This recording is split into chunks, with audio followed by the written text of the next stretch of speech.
سکون کی باتیں کرتے ہو نا تو پھر بارڈر سے ہٹا دو سارا کچھ، کیونکہ تم تو امن والے ہو۔ اس امن کو قائم رکھنے کے لیے بھی بارڈر پر کھڑا ہونا ضروری ہے۔ ہاں، لوگوں کو تم دھوکے دیتے ہو کہ امن امن امن کا حق جو ہے نا، وہ حق وہ جناب آ بھی اسی وقت سکتا ہے جب حق کے پاس طاقت ہو، اور حق قائم اور دائم بھی اسی وقت رکھا جا سکتا ہے جب حق کے پاس طاقت ہو۔ طاقت کے بغیر نہ حق آ سکتا ہے نہ حق کھڑا رہ سکتا ہے۔ ہاں جی، ہاں جی، یہ کیا بات ہے؟ پوری امت کو دھوکہ دیتے ہو۔ لیکن وہ صرف میرے آقا ایسے پکڑ کے نہیں داخل ہوئے مکہ فتح والے دن، ہاں جی ایسے تھا، کیونکہ اللہ کے گھر حضور تشریف لے جا رہے تھے، لیکن سارا جنگی سامان موجود تھا۔ ہاں، لیکن ایسے حضور اس لیے کہ وہ آگے اللہ کا گھر تھا۔ حضور آئے اسی انداز سے تھے کہ فرمایا ادھر سے یہ آ جائیں، ادھر سے یہ آ جائیں، ادھر سے میں تشریف لا رہا ہوں۔ ہاں جی، ہاں جی، تلواریں چمکی بھی صحیح، لیکن حضور اللہ کا گھر کی عظمت کے لیے حضور ایسے سر جھکا کے تشریف لا رہے ہیں۔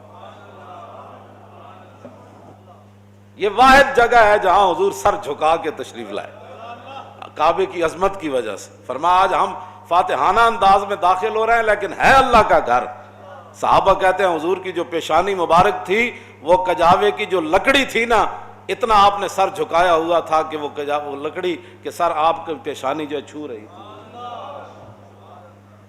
اس دن بھی جب حق داخل ہوا نا مکے میں، کیوں جی، وہ باطل کو مٹانے کے لیے داخل ہوا تھا اور بتوں کو توڑنے کے لیے داخل ہوا۔ ہاں، جال حق کو، یہ میرے آقا پڑھ رہے تھے اس دن آیت، جب تم نے حق باطل ہے ہی تمہارے نزدیک کوئی نہیں، بین المذاہب امہنگی کرو، تو پھر قرآن کا کیا کرتے ہو؟ تمہیں تو قرآن سمجھ آ ہی نہیں سکتا۔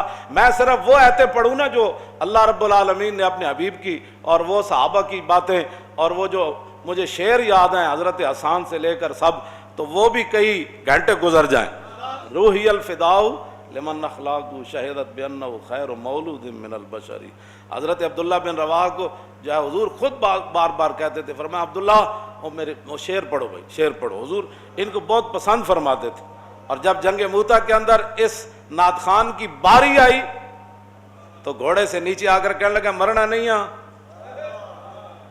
مر تو ایک دن جانا ہے، آج بہتر ہے آج مر۔ اور میرے آقا و مولا مسجد نبوی شریف میں تشریف فرما تھے اور جنگ موتا کا منظر صحابہ کو بیان فرما رہے تھے۔ اور زید بن حارثہ تو اس لیے جلدی سپہ سالار شہید ہو گئے تھے کہ وہ لاکھوں کی فوج کے بہت دور تک اندر چلے گئے تھے۔ اور یہی وہ زید بن حارثہ ہے کہ جن کو ان کے خاندان لینے کے لیے آیا، بھائی آیا، چچا آیا، ہاں جی، اور انہوں کیا حضور ہے بھیج دو، سانو مل گیا ہے تو غلام ہے۔ تو فرمایا جی اے جاندا ہے تو میں انہوں نہیں کر روکدا، انہوں جان دی زید نو اجازت ہے۔ تے اپنے پیو نو تے اپنے برا تے چاچے نو کہنے لگے او جاؤ اپنا کام کرو، مر ہی جاؤں جس در سے جاؤں دو قدم۔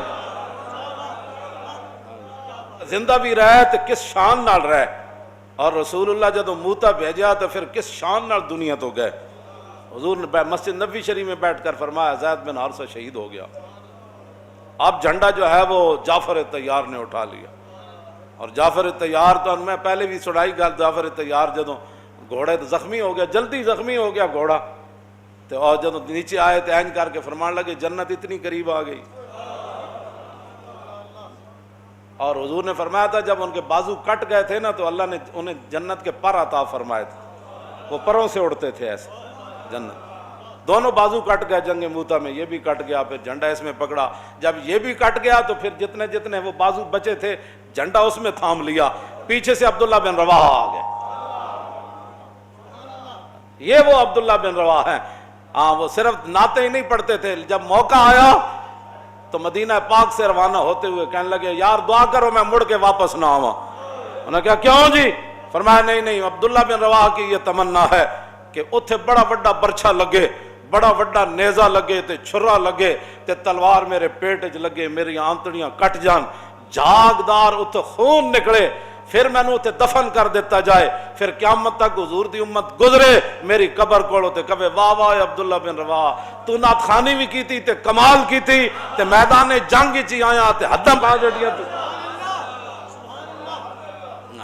یہ وہ عبداللہ بن رواحہ ہے۔